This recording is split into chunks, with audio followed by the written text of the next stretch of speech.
राज्याच्या येत्या कृषीच्या खरीप हंगामाची हंगामपूर्व तयारीची बैठक आपण घेतली। त्याच्यापूर्वी राज्यस्तरीय जी बँकिंग कमिटी असते SLBC त्याची पण बैठक झाली। SLBCच्या बैठकीमध्ये एकूण कर्ज वाटपाच्या संदर्भात चर्चा झाली आणि जास्तीत जास्त शेतकऱ्यांना कर्ज कसं मिळू शकेल या संदर्भात सगळी त्या ठिकाणी तजवीज करण्यात आली। विशेषतः असं लक्षात आलं की साधारणपणे आपल्या ज्या जिल्हा सहकारी बँक आहेत आणि ग्रामीण बँक या मिळून 67% शेतकऱ्यांना कर्ज दिलं जातं आणि राष्ट्रीयकृत बँका या 26% शेतकऱ्यांना फक्त कर्ज देतात। DCC आणि ग्रामीण बँकेचा जो काही टार्गेटचा अचीवमेंट आहे 80%च्या वर आहे, पण राष्ट्रीयकृत बँकांचं मात्र 67% आहे। त्यामुळे आज अतिशय कडक शब्दामध्ये राष्ट्रीयकृत बँकांना हे सांगण्यात आलेलं आहे की त्यांनी 80%च्या वर टार्गेट पूर्ण केलं पाहिजे। दुसरं त्यांना हे सांगण्यात आलेलं आहे की सिबिल ही मागणी कुठल्याही बँकेने करू नये। या संदर्भात मी सगळ्या बँकांना सांगितलं की हेडक्वार्टर मधून प्रत्येक ब्रँचला त्यांनी पत्र पाठवून सांगितलं पाहिजे की क्रॉप लोन करता सिबिलची अट नाही। RBIचे ही अधिकारी होते, त्यांनी देखील त्याला पुष्टी दिलेली आहे आणि सिबिल करता कुठल्याही शेतकऱ्याची अडवणूक करायची नाही या संदर्भात आहे। यासोबत या सगळ्या बँकांची कर्जमाफीच्या संदर्भात देखील आम्ही चर्चा केलेली आहे। जी काही आपल्याला कर्जमाफी करायची आहे त्या संदर्भात जुन्या अकाउंट्सवर जो काही त्यांनी हेअरकट घ्यायचा असतो त्या संदर्भात आणि एकूण त्याचं कर्जमाफीची माहिती ही कुठल्या फॉर्मॅटमध्ये त्यांनी द्यायची, कुठल्या फॉर्मॅटमध्ये आम्ही ती करायची या संदर्भातले एक डिस्कशन आज झालेलं आहे आणि मला असं वाटतं की आम्ही कर्जमाफीच्या संदर्भात जो काही निर्णय घेतलेला आहे तो वेळेत पूर्ण करू शकू अशा पद्धतीनं त्याचंही नियोजन हे आपण केलेलं आहे। आपल्याला कल्पना आहे की महाराष्ट्रामध्ये विशेषतः सगळ्यात मोठा हंगाम हा खरीपाचा असतो, त्यानंतर रबी आणि मग उन्हाळी पीक लोक घेतात।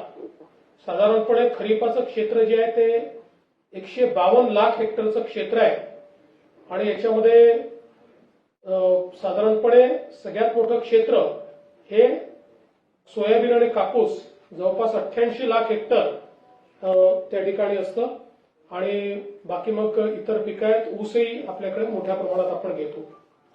आता जो काही यावर्षीचा खरीप हंगाम आहे याच्यामध्ये एक मोठं संकट जे आहे ते अल निनोचं संकट आहे। आज हवामान खात्याने जी काही त्या ठिकाणी मांडणी केली आहे त्याच्यामध्ये जे काही लॉंग टर्म ॲव्हरेज आहे पावसाचं ते 88% असेल असा अंदाज त्यांनी वर्तवला आहे। पण हे 88% असलं तरी वेगवेगळ्या भागात वेगवेगळ्या पद्धतीचं ते असेल आणि विशेषतः पश्चिम विदर्भ आणि मराठवाडा आणि उत्तर तर जो काही एक ताण तयार होतो, जो स्ट्रेस तयार होतो त्यामध्ये प्रोटेक्टिव्ह इरिगेशन करता आलं पाहिजे। या दृष्टीनं आपल्याला काय करता येईल अशा प्रकारचा प्रयत्न हा आपण या ठिकाणी केलेला आहे आणि निश्चितपणे साधारण आपण जर बघितलं तर गेल्या काही वर्षातले जे अल निनोचे वर्ष आहेत त्यातलं विशेषतः 2015चं जे वर्ष आहे ते आपल्याकरता अधिक कठीण होतं, कारण 2015च्या वर्षी मराठवाड्याचा जर आपण विचार केला तर तिथलं डेफिसिट हे जवळपास 39% होतं। 39 म्हणजे जवळपास 61%च फक्त त्या ठिकाणी पाऊस पडला होता आणि म्हणून अशा पद्धतीची परिस्थिती आली तर आपल्याला काय करावं लागेल याचंही प्लॅनिंग आता प्रत्येक जिल्ह्याला आपण अल निनोच्या संदर्भातलं प्लॅनिंग हे करायला दिलेलं आहे। त्या संदर्भात थोडे रेझिलियंट अशा प्रकारचं वाण आणि बियाणं आपण कसं उपलब्ध करून देऊ शकू याही संदर्भात आपली जी काही त्या ठिकाणी तो प्रयत्न आहे. साधारणपणे या सगळ्या ऍडवायझरीज नीट मिळतील हा देखील प्रयत्न आपण करतो आणि यातनं प्रशासन असेल आणि कृषी विद्यापीठं असतील आणि क्षेत्रीय यंत्रणा असतील यांना या परिस्थितीचा सामना करण्याकरता आपण तयार ठेवलेला आहे.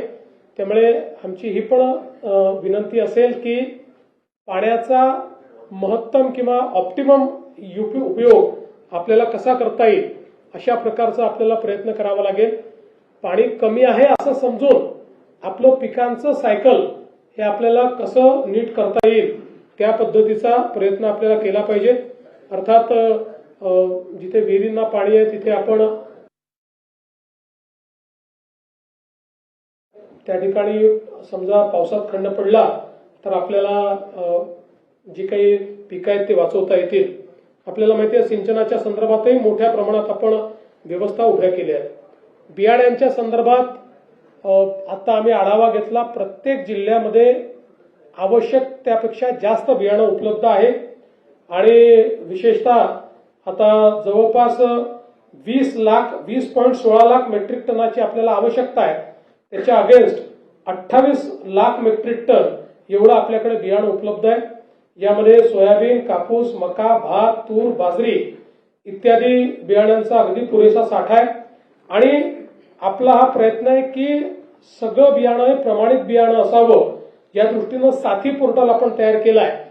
साथी पोर्टलवर रजिस्टर्ड असलेलं बियाणंच विकत घेण्यात यावं अशा पद्धतीचा आपण शेतकऱ्यांना त्या ठिकाणी आग्रह करतो जेणेकरून त्यांची जी काही फसवणूक आहे ती फसवणूक या ठिकाणी होणार नाही आणि त्या माध्यमातून शेतकऱ्यांना योग्य अशा प्रकारचं बियाणं त्या ठिकाणी मिळेल. खतांच्या संदर्भात साधारणपणे आपल्याला आता जे आवंटन आहे ते 48 लाख मेट्रिक टनाचं केलेलं आहे. याकडे आम्ही विशेष लक्ष देणार आहोत आणि म्हणून कंप्लीट खत पुरवठा जो आहे या संदर्भात प्रत्येक रेक पॉइंटवर त्या ठिकाणी त्याचं जीआयएस मॅपिंग आम्ही करणार आहोत. त्या ठिकाणी त्याची व्हिडिओग्राफी आम्ही करणार आहोत. साधारणपणे प्रयत्न असा असेल की रेक पॉइंटवर ज्यावेळेस खत उतरतं त्यावेळी आपल्या विभागाचा माणूस तिथे उपलब्ध असलाच पाहिजे जेणेकरून त्याची कंप्लीट ती जी काही अकाउंटेबिलिटी आहे ती अकाउंटेबिलिटी आपण त्या ठिकाणी करणार आहोत. आणि यासोबत एक साधारणपणे सातत्याने शेतकऱ्यांची असते लिंकिंगची, म्हणजे तुम्हाला डीएपी पाहिजे तर त्याच्यासोबत या 4 गोष्टी घ्या, युरिया पाहिजे तर त्याच्यासोबत या 2 गोष्टी घ्या. या संदर्भात अतिशय कडक धोरण आपण घेतलाय. त्यातला GR आपल्या कृषी मंत्र्यांनी यापूर्वीच काढलेला आहे आणि यावेळेस रेकॉर्ड अशा पद्धतीनं आपण कारवाई केलेल्या आहेत आणि जवळपास 400 पेक्षा जास्त आपण लायसन्सेस रद्द केलेले आहेत किंवा सस्पेंड केलेले आहेत. त्यामुळे कुठेही लिंकिंगची तक्रार आली तर त्याच्यावर सस्पेन्शनची कारवाई जी आहे ती कारवाई आपण निश्चितपणे या ठिकाणी करणार आहोत. यासोबत बनावट बियाणं, खते आणि कीटकनाशक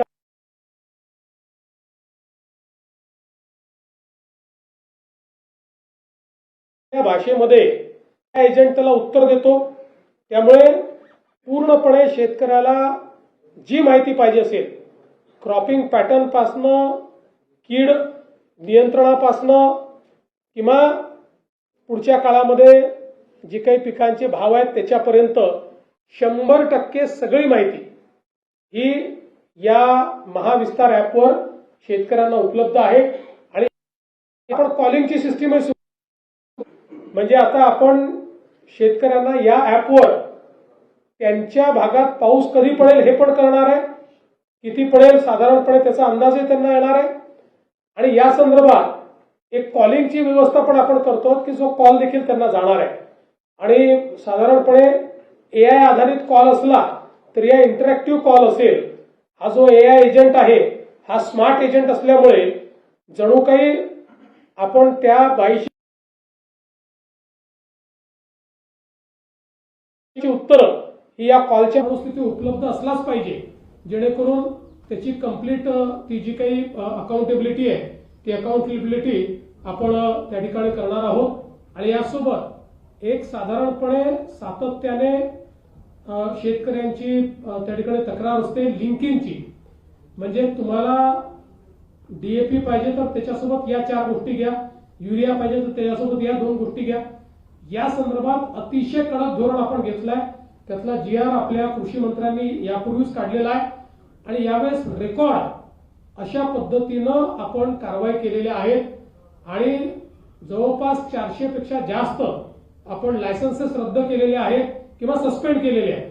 त्यामुळे कुठेही लिंकिंगची तक्रार आली तर त्याच्यावर सस्पेन्शनची कारवाई जी आहे ती कारवाई आपण निश्चितपणे या ठिकाणी करणार आहोत.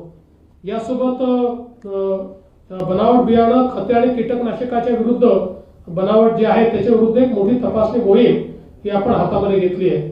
नैसर्गिक आपत्तीची मदत देखील आपण मोठ्या प्रमाणात त्या ठिकाणी दिलेली आहे. आज आपण 4 महत्वाच्या गोष्टी लॉन्च केलेल्या आहेत.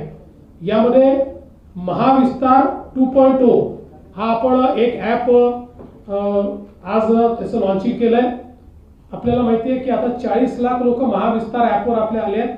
याचं नवीन व्हर्जन आहे, ज्या व्हर्जनमध्ये एक प्रकारे हा ऍप म्हणजे शेतकऱ्याचा घरचा कृषी तज्ञ, शेतकरी आपल्या भाषेमध्ये त्याच्यावर संदेश पाठवून उत्तर मिळवू शकतो. शेतकरी बोलून आपला AI एजंट त्याला उत्तर देतो. त्यामुळे पूर्णपणे शेतकऱ्याला जी माहिती पाहिजे असेल, क्रॉपिंग पॅटर्न पासनं, कीड नियंत्रणापासनं किंवा पुढच्या काळामध्ये जी काही पिकांचे भाव आहेत त्याच्यापर्यंत 100% सगळी माहिती ही या महाविस्तार ऍपवर शेतकऱ्यांना उपलब्ध आहे. आणि याच्या व्यतिरिक्त आपण कॉलिंगची सिस्टीमही सुरू केलेली आहे. म्हणजे आता आपण शेतकऱ्यांना या ऍपवर त्यांच्या भागात पाऊस कधी पडेल हे पण कळणार आहे, किती पडेल साधारणपणे त्याचा अंदाजही त्यांना येणार आहे. आणि या संदर्भात एक कॉलिंगची व्यवस्था पण आपण करतो की जो कॉल देखील त्यांना जाणार आहे. आणि साधारणपणे AI आधारित कॉल असला तर या इंटरॅक्टिव्ह कॉल असेल, हा जो AI एजंट आहे हा स्मार्ट एजंट असल्यामुळे जणू काही आपण त्या बाईशी किंवा माणसाशीच बोलतोय अशा प्रकारे त्यांना सगळ्या प्रश्नांची उत्तरं ही या कॉलच्या माध्यमातून किंवा या नंबरवर मिळू शकतील अशा प्रकारची व्यवस्था आपण केली आहे. याच्यासोबत क्रॉपसॅप ही देखील एक व्यवस्था आपण केली आहे. म्हणजे पिकाचा कुठल्याही स्टेजवर फोटो काढून याच्यावर जर अपलोड केला तर क्रॉपसॅपच्या माध्यमातून त्या क्रॉपिंग सायकलमध्ये त्या पिकाची परिस्थिती काय आहे, त्याच्यावर कीड येण्याची शक्यता असेल तर त्याची माहिती मिळेल, कीड आली असेल तर त्याच्या नियंत्रणाकरता काय केलं पाहिजे हे सांगितलं जाईल. त्या स्टेजला त्याला जर कुठल्या मायक्रोन्यूट्रिएंटची आवश्यकता असेल तर त्याची माहिती दिली जाईल. एका फोटोने ही सगळी माहिती ही शेतकऱ्याला या क्रॉपसॅपच्या माध्यमातून आणि या ऍपच्या माध्यमातून मिळणार आहे. म्हणजे एक प्रकारे शेतकऱ्याला या संपूर्ण प्रक्रियेमध्ये एआयच्या मदतीने आणि सगळी 4 विद्यापीठं याच्याशी जोडलेली आहेत त्या एक्सपर्ट्सच्या मदतीने पाहिजे ती मदत आपण देणार आहोत. त्याचं लॉन्चिंग आपण केलंय. दुसरं आपण या ठिकाणी जो डिजिटल क्रॉप सर्वे DCS केंद्र सरकारने आता DCS ची व्यवस्था केली आहे, त्याचं आपण आज लॉन्चिंग केलेलं आहे. DCS मध्ये आपल्या मोबाईलने आपण आपल्या क्रॉपचा सर्वे जो आहे हा अपलोड करू शकतो. त्याच्यामध्ये ड्रॉपडाऊन मेन्यू आहे. कोणीही साधातल्या साधा शेतकरी तो करू शकतो. आमच्याकडे कोणी तपासणीला आलं नाही हे सांगता येणार नाही.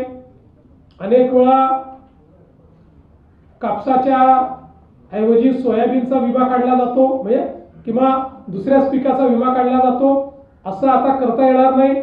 तर याच्यामध्ये कंप्लीट आणि बॅकएंडला आपले जेवढे ॲग्री रेकॉर्ड्स आहेत हे सगळे रेकॉर्ड्स याच्यामध्ये असल्यामुळे एखाद्या व्यक्तीने या ठिकाणी DCSचा उपयोग केला की त्याच्या शेतीच्या माहितीसहित क्रॉपच्या माहितीसहित सगळी माहिती ही आपल्या जसं आपण 7/12वर नोंद करतो तशी डिजिटल नोंद ही त्याची कंप्लीट त्या ठिकाणी होईल. त्यामुळे ज्या काही पुढे इन्शुरन्समध्ये अडचणी येतात, ज्या गडबडी होतात, या सगळ्या गडबडी याच्या माध्यमातून पूर्णपणे बंद होणार आहे. आणि जिथे काही ठिकाणं डोंगराळ भाग आहेत त्या ठिकाणी कनेक्टिव्हिटी नसते, तिथे त्यांनी फोटो काढून नंतर कनेक्टिव्हिटीमध्ये येऊन जरी अपलोड केलं तरी ते अपलोड होणार आहे आणि जणू काही त्यांनी तिथेच अपलोड केलं अशा पद्धतीनं ते अपलोड होणार आहे. हे देखील आपण लॉन्च केलेलं आहे. दुसरं, सेंट्रल बँक डिजिटल करन्सी आपण आज या ठिकाणी केलेली आहे. CBDC म्हणजे सेंट्रल बँक डिजिटल करन्सी म्हणजे आता शेतकऱ्याला त्याला जर एखाद्या योजनेचे जे पैसे आहेत ते त्याच्या वॅलेटमध्ये जाते आणि अप्रूव्ड वेंडर जो आहे त्यांनी जर ती गोष्ट विकत घेतली तर अप्रूव्ड वेंडरला त्याच्या वॅलेटमधनं ते पैसे मिळतील. त्यांनी जर घेतली नाही तर ते पैसे परत येतील. अशा पद्धतीनं DBTच्या पुढच्या म्हणजे डिजिटल करन्सीवर आता आपण गेलेलो आहोत. त्याचं पण आज लॉन्च आपण केलेलं आहे. आणि याच्यामध्ये एक अजून महत्वाची गोष्ट आहे, अलीकडच्या काळामध्ये आपण जे काही एक्सपोर्ट करतो त्या एक्सपोर्टमध्ये अनेक वेळा कंटेनर याकरता परत येतात की जो काही माल आहे त्याची ट्रेसेबिलिटी नसते. त्यामुळे आता आपण blueprint for traceability in crops and fruits याचं लॉन्च केलेलं आहे. त्यामुळे नुसतं त्याच्या जो काही QR कोड आहे त्याच्यावर क्लिक केल्यानंतर कुठल्या जिल्ह्यातल्या कुठल्या तालुक्यातल्या कुठल्या शेतीमध्ये त्या ठिकाणी ते तयार झालेलं आहे. आंबा असेल तर कुठे तयार झालाय, कुठे त्याचं झाड आहे इथपासनं तर पलीकडच्या काळामध्ये त्यात काय काय वापरलेलं आहे इथपर्यंतचं सगळं सर्टिफिकेशन हे त्या डिजिटल ट्रेसेबिलिटीमध्ये उपलब्ध असेल. त्यामुळे त्याचा देखील एक मोठा फायदा जो आहे हा या ठिकाणी निश्चितपणे होणार आहे. मला असं वाटतं की ह्या ज्या 4 गोष्टी आपण अनाऊन्स केलेल्या आहेत यामुळे शेतकऱ्यांना मोठा फायदा होणार आहे. तिसरं, 5वं ॲग्रीस्टॅक आपण जे तयार केलेलं आहे. आता सगळ्या योजना या ॲग्रीस्टॅकला आपण त्या ठिकाणी जोडलेल्या असल्यामुळे योजनांचा गैरफायदा कोणाला घेता येणार नाही आणि त्या माध्यमातून सगळ्या शेतकऱ्यांपर्यंत आपण त्याचा फायदा हा निश्चितपणे पोहोचवू शकू. शेती शाळा आपण घेतल्या आहेत ज्याच्या माध्यमातून मोठ्या प्रमाणात शेतकऱ्यांचं प्रशिक्षण आपण केलं आहे. MahaDBT असेल त्याच्या माध्यमातून आपण जर बघितलं तर आतापर्यंत 25-26 मध्ये MahaDBTच्या माध्यमातून 91,649 कोटी रुपये आपण वितरित केले आहेत. 91,649 कोटी रुपये या ठिकाणी आपण वितरित केलेले आहेत आणि त्या माध्यमातून शेतकऱ्यांना मोठ्या प्रमाणात आपण फायदा दिलाय. पीक विम्याच्या संदर्भात देखील नुकसान भरपाई दिली आहे. गोपीनाथ मुंडे शेतकरी अपघात सुरक्षा योजनेमध्ये आपण त्याची मदत देखील दिली आहे. आता या सगळ्या गोष्टी सांगून आपला फार वेळ या ठिकाणी घेणार नाही. सेंद्रिय आणि नैसर्गिक शेती करता आपण मिशन सुरू केलंय. त्यामध्ये देखील मोठ्या प्रमाणात आपल्याला फायदा मिळतोय. फलोत्पादन आणि कृषी प्रक्रिया याच्यामध्ये मला असं वाटतं की अतिशय चांगलं काम हे आपल्याकडे झालेलं आहे. स्मार्ट प्रकल्प असेल, नानाजी देशमुख कृषी समृद्धी प्रकल्प असेल, यामध्ये देखील आपलं काम अतिशय वेगाने चाललेलं आहे आणि विशेषतः कृषी निर्यातीच्या क्षेत्रात आपल्या महाराष्ट्राने अतिशय चांगलं काम केलं आहे. देशातलं जे द्राक्ष निर्यात आहे त्याच्यामध्ये 94% 94% निर्यात महाराष्ट्राने केली आहे. आंब्यामध्ये 73% निर्यात महाराष्ट्राने केली आहे. डाळिंबामध्ये 85% निर्यात ही महाराष्ट्राने केली आहे. केळीमध्ये 86% निर्यात ही महाराष्ट्राने केली आहे. कांद्यामध्ये 85% निर्यात महाराष्ट्राने केली आहे आणि भाजीपाल्यामध्ये 10% निर्यात महाराष्ट्राचा वाटा आहे आणि आंब्याच्या पल्पमध्ये 33% वाटा. म्हणजे जवळपास कृषी निर्याती कृषी कर्ज घेतलेले शेतकऱ्यांनी शेतीसाठी जी थकीत आहेत ते कृषी कर्जच आहे, ते पीक कर्जच आहे. तेच कर्ज आपण माफ करतो. सर सिबिल संदर्भात गेल्या वर्षी सुद्धा तुम्ही राष्ट्रीयकृत बँकांना सांगितलं होतं पण त्यांनी सिबिलचे अट लावल्यामुळं कर्ज वितरण झालं नाही आणि हे दरवर्षी त्यांचा रेशो कमीच असतो. तर यावर्षी आता खरोखर त्यांना काय बघा, यावर्षी फार कडक निर्देश दिलेले आहेत. त्यांना सांगितलंय तरी 1-2 नमुने निघतीलच, मला पूर्ण विश्वास आहे. पण त्या नमुन्यांचा बंदोबस्त करू. पीक विमा शेतकऱ्यांना भेटत नाही. गेले धाराशिव जिल्ह्यात पीक विमा आणखी काही जिल्ह्यांमध्ये पीक विम्याच्या संदर्भात प्रश्न निर्माण झालेले आहेत. त्या संदर्भात मुख्य सचिवांना सांगितलेलं आहे की ती बैठक तुम्ही घ्या. ती बैठक घेऊन त्यातल्या ज्या अडचणी आहेत त्या अडचणींच्या संदर्भात मी स्वतः केंद्रीय मंत्र्यांशी देखील चर्चा केलेली आहे. केंद्रीय मंत्री देखील त्याच्यावर बैठक घ्यायला तयार आहेत. सरसकट नाही पण काही जिल्ह्यात हा प्रश्न आहे तो आम्ही सोडवण्याचा प्रयत्न करतो. कर्जमाफीच्या संदर्भात एक प्रश्न आहे.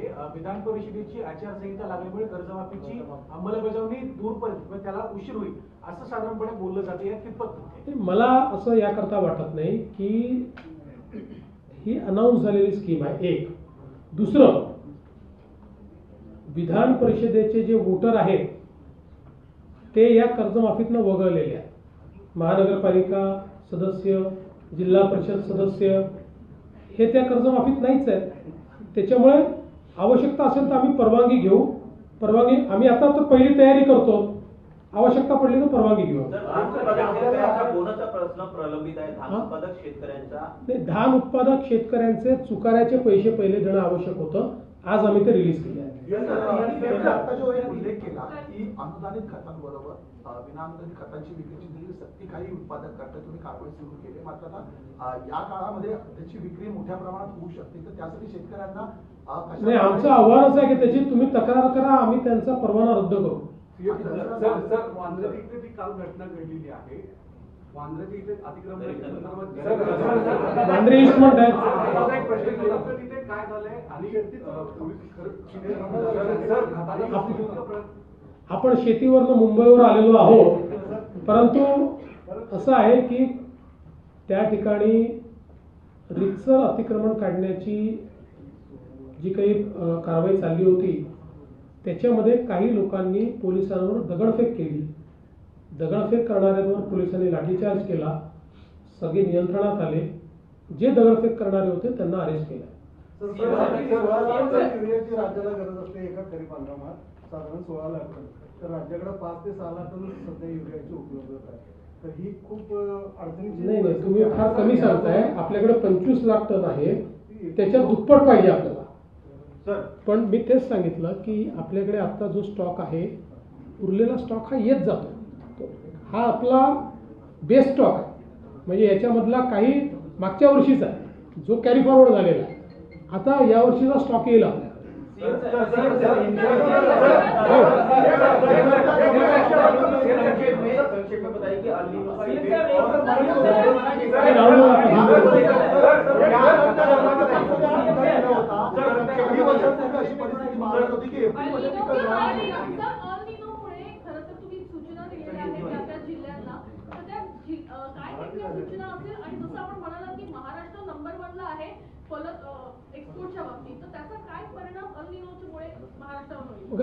अल निनोचा परिणाम हा वेगवेगळ्या ठिकाणी वेगवेगळा होईल.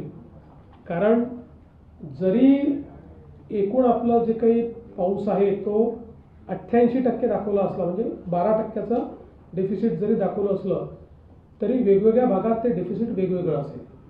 आणि अल निनोचा एक पॅटर्न नसतो. म्हणजे एकाच जिल्ह्यामध्ये काही भागातही पाऊस असू शकतो, काही भागात नसू शकतो.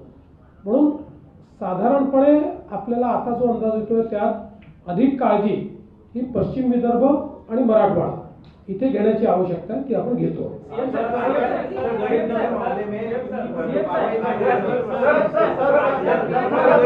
चला, हिंदी वाल्यांना एक उत्तर द्यावं लागेल मला. देखो, जो बांद्रा पूर्व में जो कार्रवाई चल रही है उसमें अतिक्रमण निकालने का कार्य चल रहा है. अतिक्रमण निकालते समय कुछ लोगों ने पत्थरबाजी की, पुलिस पर पत्थर फेंके, इसलिए पुलिस ने उनके ऊपर लाठीचार्ज किया, उनको कंट्रोल में लाया. उसके बाद जो पत्थर फेंकने वाले थे उनको अरेस्ट किया है. धन्यवाद.